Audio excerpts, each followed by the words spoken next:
So we're in Clovis, California. We just finished installing the sink. The plumbing was a little off to the side. What we did is we cut into the wall and got the drain line swung over so we could get this sink kind of offset. And then we pushed the cabinet as far left as we could so the hot and cold water are still in the cabinetry.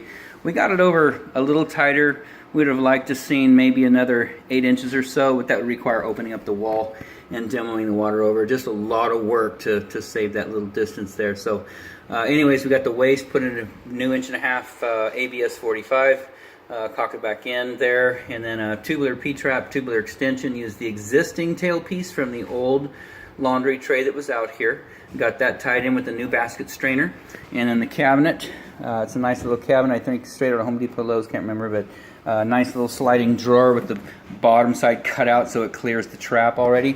And then a nice little faucet that's got a little flex hose on it. You can see this just kind of moves up and down. And I've never seen one like, looks like one of those lights that you'd have over your study room, whatever.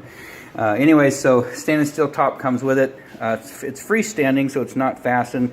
Homeowner suggested some putty under these corners, and so that's keeping it kind of still. We like that. If it begins to loosen up, we'll come back and try and pop it up a little bit, loosen it up, and get it under 4 corners. But this is a freestanding top. On the back, we've got a full 3/4 inch piece of pine that this cabinet is mounted to, so it's pretty strong. And faucet came with the sink as well, so that's installed. Everything looks good. Outside of that, this installation is done.